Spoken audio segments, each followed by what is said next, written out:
आज की हमारी ये स्टोरी है राइटर, एक प्रीस्ट और एक लॉन्ड्री गर्ल की। राइटर जो असाइलम में था वो हमेशा एडल्ट स्टोरीज लिखता था। उसकी स्टोरीज की वजह से बहुत सारी चीज़ें कॉम्प्लिकेट होती है, ये हम इस मूवी में जानेंगे। हेलो फ्रेंड्स, आज मैं आपको क्विल्स ये 2000 की एक हॉलीवुड मूवी एक्सप्लेन करने वाला हूँ। अगर आपको वीडियो अच्छा लगता है तो प्लीज़ इसे लाइक और कमेंट ज़रूर कर दीजिएगा। अब बिना किसी देरी के एक्सप्लेनेशन स्टार्ट करते हैं। मूवी स्टार्ट होती है और हमारी मेन कैरेक्टर जिसका नाम है मैडेलिन, ये हमसे इंट्रोड्यूस होती है। एक असाइलम में लॉन्ड्री गर्ल का काम करती है। यही पर एक राइटर को बंद कर दिया गया है, इसका नाम है मार्की। मार्की को कुछ भी लिखना अलाउड नहीं है, पर वो मैडेलिन के जरिए अपनी राइटिंग वर्ल्ड में भेजता रहता है। सबसे छुपते छुपाते मार्की की राइटिंग मैडेलिन जाकर बाहर देकर आती है। वहां पर एक हॉर्स राइडर पब्लिशिंग कंपनी से उसका हमेशा वेट करता है। ये उसे फ्लर्ट कर रहा था, उसने उसका नाम भी पूछा। जब मार्की की बुक पब्लिश हुई तो सब लोग उसे बहुत बाय कर रहे थे। इस मूवी का टाइम 80s का है, तो इस वजह से इस तरीके की अडल्ट बुक्स पढ़ना ही अलाउड नहीं था। जब मार्की की बुक के बारे में किंग को पता चला तो वो बहुत ही ज्यादा गुस्सा हो जाता है। उसने सारी कॉपीज जलाने के लिए कहा। वो गुस्से में मार्की को मार देने का ऑर्डर देता है, पर उसके सलाहकार ने कहा कि अगर हम उसे इस तरीके से मार डालेंगे तो हिस्ट्री में वो लीजेंड की तरह जाना जाएगा, हम उसे मार नहीं सकते। तो इसी वजह से मार्की की जान बच गई। इस पर कुछ ना कुछ तो सोल्यूशन निकालना था, तो किंग ने डिसाइड किया कि उस असाइलम में एक डॉक्टर को भेजेगा। ये डॉक्टर मार्की को ट्रीट करेगा। डॉक्टर का नाम था रॉयर, पर हम इन्हें डॉक्टर ही बुलाएंगे। डॉक्टर बहुत ही क्रूअल है, हमेशा अपने पेशेंट को ट्रीट करने के लिए उन्हें टॉर्चर करता रहता है। अब यही चीज मार्की के साथ भी होगी। नेक्स्ट सीन में मैडेलिन को प्रीस्ट लिखना पढ़ना सिखा रहा था। एक्चुअल में मैडेलिन प्रीस्ट को बहुत ही लाइक करती है, पर प्रीस्ट इस पर ज्यादा ध्यान नहीं देता। मार्की जो भी स्टोरीज लिखता था ये मैडेलिन अपने फ्रेंड्स को सुनाती थी। नेक्स्ट सीन में हम देखते हैं मैडेलिन मार्की के कपड़े लेने के लिए गई, पर मार्की उसे अंदर आने के लिए कहता है। मार्की के बुक से जो भी सेल हुआ था इसके थोड़े पैसे उसने मैडेलिन को दे दिए। मैडेलिन कहती है तुम्हारे पब्लिशर को तुमसे और भी बुक्स चाहिए। मार्की ने कहा कि मैंने और एक स्टोरी लिखी हुई है, पर अगर तुम्हें चाहिए तुम्हें प्राइस पे करनी पड़ेगी। मैडेलिन समझती नहीं, तो वो कहता है कि हर एक पेज के लिए तुम्हें मुझे किस देना पड़ेगा। इसी तरीके से एक एक पेज मैडेलिन उससे ले रही थी, तभी वहां प्रीस्ट आ गया। प्रीस्ट उसे जाने के लिए कहता है। प्रीस्ट उसे समझाता है कि मार्की से मिलने के अलावा तुम मेरे पास कन्फेशन के लिए आ सकती हो, ये उसके लिए सही नहीं। प्रीस्ट ने फिर मार्की को भी समझाया कि वर्ल्ड में बहुत सारी चीजें हैं, अच्छी चीजें जिसके बारे में तुम लिख सकते हो। मार्की को ये बात समझ में नहीं आती। वो कहता है कि जो चीज हम सबको जिंदा रखती है, जनरेशन से चलती आ रही है, उन्हीं चीजों के बारे में मैं लिखता हूँ, इसमें कुछ भी गलत नहीं। इसके बाद हम देखते हैं कि मार्की को ट्रीट करने के लिए असाइलम में डॉक्टर पहुंच चुका था। डॉक्टर आकर प्रीस्ट से मिलता है, कहता है मैं यहाँ सिर्फ एज अ फॉर्मेलिटी हूँ, कोई भी प्रॉब्लम आए तो मैं इसे सॉल्व करूंगा। डॉक्टर को मार्की की हिस्ट्री के बारे में पता था। वो जब यंग था तो उसने मर्डर किया था। वो पागलों जैसी बातें करता है, तो इसी वजह से उसे असाइलम में डाल दिया गया है। प्रीस्ट को क्वेश्चन आता है कि इस डॉक्टर को यहाँ भेजा क्यों गया। डॉक्टर ने प्रीस्ट से कहा तुम्हारे मार्की की स्टोरी किंगडम में बहुत ही फेमस हो गई थी, किंग ने खुद उसे इलाज करने के लिए भेजा हुआ है। डॉक्टर ने प्रीस्ट को दिखाया कि किस तरीके से वो मार्की को टॉर्चर करेगा। वो इतना टॉर्चर होगा कि सिर्फ राइटिंग के थॉट से भी वो डरने लग जाएगा। प्रीस्ट को यह सब बहुत ही गलत लगता है। उसने कहा कि मैं खुद मार्की से बात करूंगा, वो मान जाएगा, अब इसके बाद कुछ भी नहीं लिखेगा। प्रीस्ट समझता था कि मार्की के मन में जो भी है, अगर इसके बारे में वो लिखेगा तो शायद क्योर हो सकता है, पर इस पर अब कोई भी ऑप्शन नहीं है। वो जाकर मार्की से बात करता है, उसे फिर से समझाने की कोशिश करता है। मार्की इस बार भी माना नहीं। प्रीस्ट ने डॉक्टर से कह दिया कि मार्की मान चुका है, अब वो कुछ भी नहीं लिखेगा। प्रीस्ट नहीं चाहता था कि मार्की टॉर्चर हो, इसलिए उसने डॉक्टर से झूठ कह दिया कि मार्की अब कुछ भी नहीं लिखेगा। मार्की ने भी इस पर बहुत सोचा। इसके बाद नेक्स्ट सीन में हम देखते हैं कि डॉक्टर एक ऑर्फन लड़की को लेने के लिए आया। अब वो उसके साथ शादी करने वाला था। इस लड़की का नाम था सिमोन। चर्च की नन ने सिमोन का बचपन से ख्याल रखा था। उसे कहती है कि अब तुम्हारी शादी होगी, तुम्हें यहाँ नहीं रहना पड़ेगा, वरना तुम्हें भी नन बनना पड़ता। तुम बहुत ही लकी हो जो डॉक्टर के साथ जा रही हो। सिमोन सिर्फ एक टीनेजर है और डॉक्टर का एज बहुत ही ज्यादा है, पर फिर भी उसे करना पड़ता है। उसे लगा कि वो सिर्फ एक केज से दूसरे केज में जा रही है। सिमोन को बुक्स पढ़ने का बहुत शौक था। उसे वर्ल्ड का जो भी नॉलेज आया था ये सिर्फ बुक्स पढ़कर। रात में डॉक्टर उसके पास आता है, उसके साथ जबरदस्ती इंटीमेट हो गया। इन दोनों के बारे में सारे लोग डिस्कस करते हैं कि सिमोन कितनी छोटी है और डॉक्टर कितना बड़ा। एक दिन इनके असाइलम के थिएटर में एक प्ले होने वाला था और इसको मार्की ने ही लिखा। उसने सारी चीजें डायरेक्ट की और ये बहुत ही वल्गर प्ले था। डॉक्टर सिमोन को लेकर प्ले देखने के लिए आया, पर ये वल्गर था इसलिए सिमोन को उसने जाने के लिए कहा। सारे लोग ये प्ले देख रहे थे, इसमें काफी अडल्ट चीजें थी, तो इस वजह से एक पेशेंट एक्साइट हो गया। वो डायरेक्टली मैडलिन को जबरदस्ती करने लगता है। प्ले की वजह से किसी को भी आवाज नहीं आ रही थी, पर मैडलिन ने एक आयन ली, उसके सर पर मारी। जब सबको इसके बारे में पता चला तो डॉक्टर ने कहा यह सब मार्की के प्ले की वजह से हुआ है। अगर उसने इस तरीके का प्ले नहीं किया होता तो यह सब नहीं होता। अब मार्की के खिलाफ इन्हें एक्शन लेनी पड़ेगी। प्रीस्ट चाहता तो नहीं था, पर जाकर उसने मार्की का पेन पेजेस ले लिए। इन फेदर के बेंच को क्विल्स कहा जाता था, तो इसी वजह से इस मूवी का नाम है क्विल्स।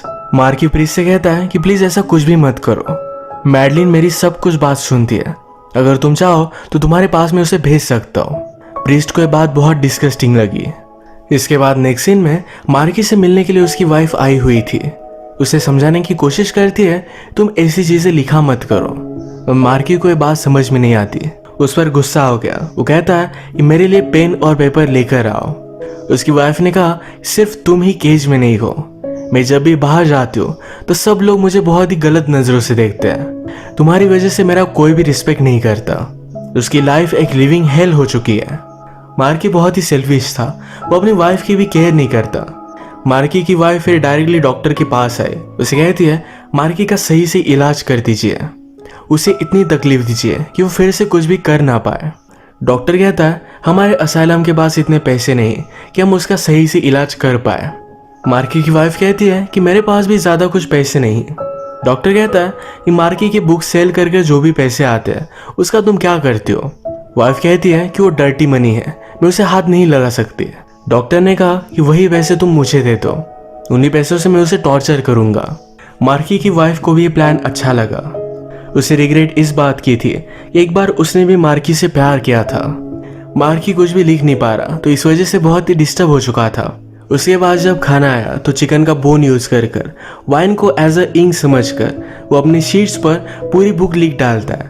यही शीट उसने मैडलिन को दी और मैडलिन जाकर इसे पेपर में लिख देती है। जब वो इसे लिख रही थी तो उसकी मदर भी इसमें इंटरेस्टेड हो गई। उसकी मदर ब्लाइंड है, तो उसे यही चीजें बहुत ही इंटरटेन करती है। उसकी मदर ये सब चीजें सुनकर बहुत हंसी। जब फिर से मार्की की बुक पब्लिश हुई तो सारी चीजों का इंस्पेक्शन किया जाता है। इसमें डॉक्टर ने फिगर आउट कर लिया कि मार्की किस तरीके से लिखता है। प्रीस्ट भी मार्की पर अब बहुत गुस्सा हो चुका था। वो जाकर उसके रूम से सारी चीजें अब निकाल कर लाता है। मार्की कुछ लिख सके ऐसा उसके पास अब कुछ भी नहीं। इसी के पैरेलल में हम डॉक्टर की वाइफ सिमोन को मार्केट में आया हुआ देख सकते हैं। वहां पर जाकर वो मार्की की बुक बाय कर लाती है। वो इसमें बहुत ज्यादा इंटरेस्टेड थी। मार्की फिर से डिस्टर्ब होने लग गया कि वो कुछ भी लिख नहीं पा रहा। उसे एक कांच का टुकड़ा मिला जिससे वो अपना ब्लड निकालता है और सारी स्टोरी उसने अपने कपड़ों पर लिख दी। जब मैडलिन ने ये सब देखा तो बहुत ही इम्प्रेस्ड हो गई, पर डॉक्टर को जब पता चलता है तो बहुत ज्यादा गुस्सा हो गया। प्रीस्ट जाकर अब मार्की के कपड़े भी लेकर आता है। प्रीस्ट ने मार्की को सुधारने का बहुत ट्राई किया था। ये सब करते हुए उसे तकलीफ हो रही थी।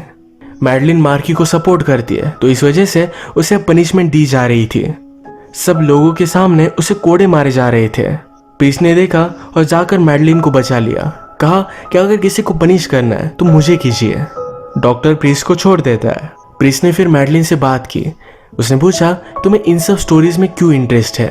मैंने तुम्हें रीड करना सिखाया, तुम्हें अच्छे नॉवेल्स रीड करने चाहिए थे।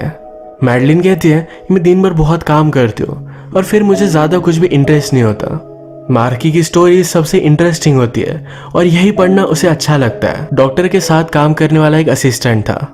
ये यंग है और सिमोन को पसंद आता है। वो उसे पूछती है क्या तुम बुक्स पढ़ते हो। उसने फिर मार्की की बुक उसे दिखाई।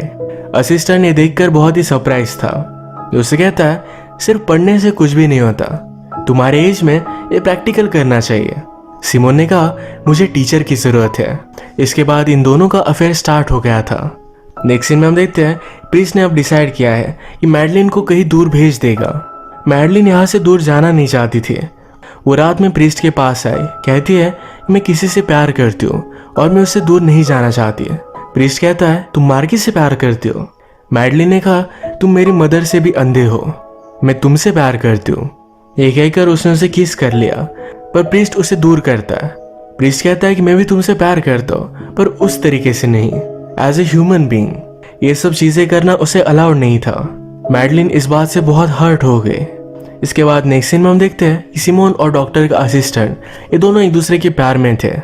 डॉक्टर को चिढ़ाने वाला एक लेटर लिखकर ये दोनों यहाँ से भाग जाते हैं। जब डॉक्टर को लेटर मिला तो बहुत ज़्यादा गुस्सा हो गया। सिमोन के रूम में जाकर वो सारी चीज़ें चेक करता है और इसमें उसे मार्की का नॉवेल मिला। अब सारा गुस्सा वो मार्की को टॉर्चर कर निकाल रहा था। ओवर द टाइम टॉर्चर की वजह से मार्की टूट चुका था। मैडलिन उससे मिलने के लिए आई, उसे स्टोरीज के बारे में पूछा, पर मार्की कहता है कि मैं हार चुका हूँ, अब कुछ भी नहीं कर सकता। मैडलिन कहती है तुम कभी भी हारने वालों में से नहीं हो, तुम ये कर सकते हो। अभी के अभी मुझे स्टोरी सुनाओ और मैं लिख डालूंगी।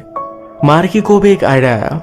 रात में वो स्टोरी अपने नेबर के रूम में सुनाता है। ये पेशेंट दूसरे पेशेंट को सुनाता है। इसी तरीके से ट्रैवल करते करते ये फाइनली स्टोरी मैडलिन के पास पहुंचती है और मैडलिन ये सब लिख रही थी। ये स्टोरी बताते हुए मार्की कुछ कहता, पर जब तक ये मैडलिन के पास पहुंचती तब तक सेंटेंस बदल जाता था। पर फिर भी ये स्टोरी कंप्लीट हो रही थी। स्टोरी के एक सिनारियो में आग लगने का जिक्र हुआ। ये सारे लोग पागल ही है, तो आग के बारे में जब बताया गया तो एक पेशेंट अपनी कैंडल लेकर उसी की बेड को आग लगा देता है। वो हेल्प के लिए चिल्लाने लग गया। तभी सब गार्ड वहां पर पहुंचे। सब लोग को फ्री कर दिया गया था। स्टोरी सुनकर सब लोग बहुत एक्साइट हो गए थे। प्रीवियसली जिस पेशेंट ने मैडलिन का रेप करने की कोशिश की थी वो फिर से उसके पास आ गया। उसे जबरदस्ती करने लगता है। प्रीस्ट सारी सिचुएशन कंट्रोल करने के लिए वहां पहुंचा। मैडलिन की चीखें उसे सुनाई दे रही थी। जब तक वो वहां पहुंचा तब तक उस पेशेंट ने मैडलिन को मार डाला था। वो इस हालत में उसे देखकर बहुत रोता है। जब सारी चीजें कंट्रोल में आई तो डॉक्टर ने प्रीस्ट से बात की, कहा कि ये सब मार्की की स्टोरीज की वजह से हुआ है। तुमने उसे सही से कंट्रोल नहीं किया, तुम भी इसके लिए जिम्मेदार हो। प्रीस्ट फिर गुस्से में मार्की के पास पहुंचा। कहता है ये सब तुम्हारी वजह से हुआ है। अगर तुम वो स्टोरी नहीं सुनाते तो मैडलिन अब भी जिंदा होती। मार्की कहता है मैंने सिर्फ स्टोरी सुनाई थी, इससे वो इन्फ्लुएंस हुआ, इसमें मेरी कोई भी गलती नहीं। वो दिखा रहा था कि उसे कुछ भी फर्क नहीं पड़ता। प्रीस्ट को मालूम है कि मैडलिन से वो प्यार करता था। वो कहता है कि मैडलिन तुम्हारे पास इतनी बार आई, पर कभी भी तुमने उसे जबरदस्ती नहीं की, तुम भी उसे बहुत प्यार करते थे। ये सुनकर मार्की बहुत रोया। जो भी हुआ है इससे उसे भी बहुत फर्क पड़ा था। प्रीस्ट इस बात को जाने नहीं दे सकता, तो गुस्से में मार्की की टंग काट देता है। ये बात आकर उसने डॉक्टर से कही तो डॉक्टर ये सुनकर इम्प्रेस था। उसे पूछता है क्या तुम आज रात सही से सो पाओगे। प्रीस्ट ने कहा कि मैं कभी भी नहीं सो पाऊंगा, पर ये करना जरूरी था। रात में प्रीस्ट ने अपने आप को ही पनिश किया। उसे सपना आता है कि मैडलिन अभी भी जिंदा है, उसके साथ वो इंटीमेट हो रहा है। इस सपने की वजह से वो बहुत ज्यादा डिस्टर्ब हो गया था। रात में फिर से प्रीस्ट को बुलाया गया। मार्की ने अपने वेस्ट से पूरे वॉल्स पर स्टोरी लिख दी थी। वो बहुत ही पेन में था और अब मर रहा था। प्रीस्ट के लैब में ही उसकी डेथ हो जाती है। प्रीस्ट को बहुत बुरा लगा। प्रीस्ट बहुत रोया। प्रीस्ट उसे कहता है तुम्हारी डेथ ऐसे ही वेस्ट नहीं जाएगी। अब इसके बाद स्टोरी में थोड़ा टाइम गुजर चुका है। अब हम देखते हैं कि इस हॉस्पिटल में और एक नया प्रीस्ट आया हुआ है। मार्की की जो भी स्टोरीज थी ये सारी डॉक्टर अब पब्लिश कर रहा था। मार्की की स्टोरीज की वजह से इस हॉस्पिटल को बहुत नुकसान हुआ है। इसके रिपेयरिंग के लिए जो भी पैसे लगेंगे ये मार्की के बुक सेल करके वो ले लेगा। ये सीन हमें वर्ल्ड का बहुत ही ट्विस्टेड पॉइंट ऑफ व्यू दिखाता है। इसके बाद डॉक्टर न्यू प्रीस्ट को सब जगह दिखा रहा था। इसमें हम देखते हैं कि हमारा ओल्ड प्रीस्ट अब पागल बन चुका था। जो भी उसके साथ हुआ तो इस वजह से अपना कंट्रोल उसने खो दिया। जिस तरीके से मार्की स्टोरी लिखता था उसी तरीके से वो भी स्टोरी लिखने लग गया। वो कुछ लिख ना पाए तो डॉक्टर ने उसके भी पेन और पेपर ले लिए थे। वो डॉक्टर से रिक्वेस्ट करता है तो डॉक्टर उसे इग्नोर करके चला गया। अब मैडलिन के गुजर जाने के बाद लॉन्ड्री का काम उसकी मदर करती है। प्रीस्ट की लॉन्ड्री लेने के लिए जब वो आए तो उसे पेन और पेपर दे देती है। उसने उससे कहा कि मैडलिन भी यही चाहती, ये स्टोरी कंटिन्यू रहे। प्रीस्ट फिर मार्की की तरह स्टोरीज लिखना स्टार्ट कर देता है और यहीं पर ये मूवी एंड हो जाती है। ये आज की हमारी स्टोरी क्या सही क्या गलत इन सब चीज़ों को बहुत ही ट्विस्टेड वे में प्रेजेंट करती है। हम इसके अलग अलग मीनिंग निकाल सकते हैं। तो आज का वीडियो हम यही खत्म करते हैं। अगर आपको एक्सप्लेनेशन अच्छा लगा तो प्लीज़ इस वीडियो को लाइक कर दीजिएगा। मैं बहुत सारी मूवीज़ लेकर आते रहता हूँ, तो प्लीज़ इस चैनल को सब्सक्राइब कर दीजिए और बेल नोटिफिकेशन आइकॉन दबाने मत भूलिएगा। हम फिर से मिलेंगे और एक नई मूवी के साथ। तब तक के लिए थैंक यू और आप अपने आप का ख्याल रखिए।